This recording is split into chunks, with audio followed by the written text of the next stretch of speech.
Andrew Guntara. Kalau saya kerja di negara Amerika Selatan ya, saya kadang-kadang harus dipaksa untuk memakai bahasa Spanyol. Jadi apalagi kalau di Indonesia di sini, di negara orang tua saya harus susah sekali. Kalau om saya di sini ya, dia akan bilang banyak juga orang Spanyol di Indonesia, orang yang separuh nyolong. Jadi oke, nama saya Andrew, dan kalau perhatikan saya ada gelar MBA. MBA itu bukan Masters of Business Administration. Itu arti MBA, kita sudah belajar untuk menjadi mbak, untuk jadi babu masyarakat. Kalau kamu lihat MCSA itu bukan Microsoft Certified Systems Engineer, tapi itu MCSA itu menjadi calon surga, enak juga. Menurut pendapat bapak saya, ada 3 pilihan penting untuk kesuksesan orang Advent sebagai anak muda. Pilihan Tuhan, pilihan karir, dan pilihan teman hidup pernikahan. Jadi topik tentang karir ini sangat penting. Kalau kita pilih karir yang salah atau membuat keputusan mendapat negatif untuk karir, kita masing-masing, kita punya kehidupan bisa pincang. Bisa pincang 33% hilang lenyap. Jadi saya senang di Indonesia Youth Revival ini kita bisa lengkap 100%. Kita bicara membahas tentang Tuhan, kerohanian, karir, dan juga tentang marriage and family. Tadi barusan saya hadiri presentasi Dr. Misa, sangat bagus. Menurut pendapat saya, untuk mengalami sukses di dalam karir setelah pembangunan rohani, kita harus tahu apa itu arti sukses. Mungkin kita lihat slide berikut. Apakah Anda sukses kalau ada kantor besar atau kantor mewah begini? Mungkin bisa. Mungkin slide. Apakah Anda sukses kalau memiliki mobil Lamborghini lengkap dengan cewek yang pakai rok panjang? Susah sekali loh saya cari foto ini karena banyak cewek yang dengan Lamborghini pakaiannya lain. Apakah Anda sukses? Next slide. Kalau Anda memiliki ruang spesial di rumah Anda penuh dengan emas atau mungkin di bank. Next slide. Apakah Anda sukses kalau bisa keliling dunia pakai kapal terbang sendiri?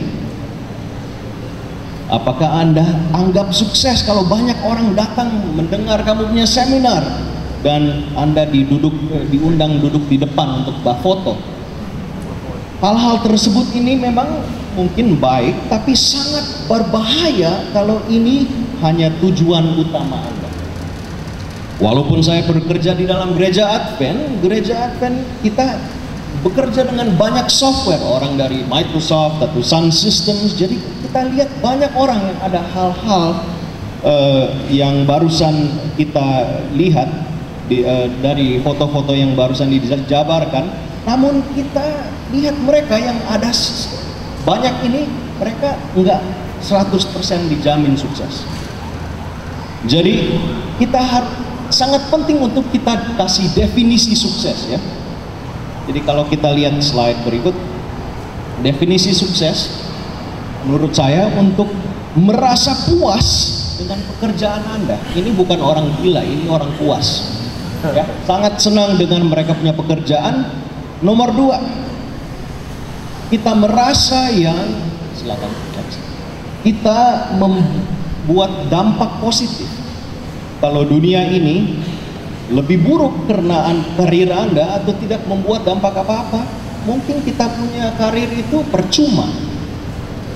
Jadi harus menolong orang dan membuat dampak positif. Inilah supaya bisa menolong kita jadi lebih puas juga. Dan nomor 3, kita harus menyadari yang sukses bukanlah tujuan, tapi attitude atau sikap. Ini foto tentang bagaimana kalau kita lihat matahari, kita nggak lihat yang lain-lain, pokoknya kita pandang kepada matahari. Mungkin kita bikin next slide. Ada kutipan yang kami sekeluarga suka dari Dr. Robert Schuller yang bilang success is never ending And failure is never final. So sukses tidak akan berakhir dan kegagalan itu tidak pernah final. Jadi artinya sukses itu harus terus menerus, harus terus sukses. Kalau gagal, jangan pikir akan gagal terus. Kalau gagal memang bisa bangun lagi dan bisa jadi sukses. Jadi sukses itu bukan tujuan, tapi kalau gagal jangan kecewa. Kalau Anda tamat SD dengan konten 10 semua, apakah Anda sudah sukses? Memang betul. Tapi jangan berhenti di situ. Lanjutkan ke SMP, SMA, universitas, dan sukses itu tidak boleh berhenti. Tapi walaupun hidup itu susah, menggali-gali gitu, saya senang saya bisa menolong dokter-dokter ini dan rumah mereka bisa meningkat. Saya juga jauh lebih sehat waktu saya kerja di sini karena tiap hari sangat lelah. Jadi tiap malam tidurnya sangat bagus.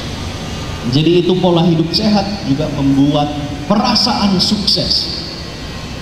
Tahun depan 99 saya mulai belajar tentang komputer dan waktu mereka membutuhkan pertolongan di GC lagi saya bilang saya sedia, tapi rupanya mereka perlu orang untuk memikul komputer. Ada 3 atau 4 lantai di sana, jadi saya harus ambil komputer dan juga pasang jaringan. Saya ingat waktu saya barusan ke sana, hari pertama saya datang pakai dasi, pakai jas. Bos bilang, kok kayak kamu mau ke gereja saja. Inilah kabel-kabel jaringan, tolong taruh. Dan saya harus pergi ke loteng penuh dengan debu. Tapi saya senang memikul komputer itu dan menolong mendirikan jaringan itu karena itu pengalaman yang sangat bagus. Dengan ilmu komputer jaringan itu bisa menolong lebih banyak orang. Jadi cuman dari tahun 2001 lah saya mulai kerja dengan kursi. Dan saya senang bisa duduk kursi dan 10 tahun sudah berlalu dan sekarang saya jauh lebih gendut karena kursi ini. Tiap posisi saya rasa sangat bisa menolong pekerjaan Tuhan. Jadi saya rasa puas dan itulah sukses saya rasa. Sukses adalah sesuatu sikap, bukan sesuatu tujuan.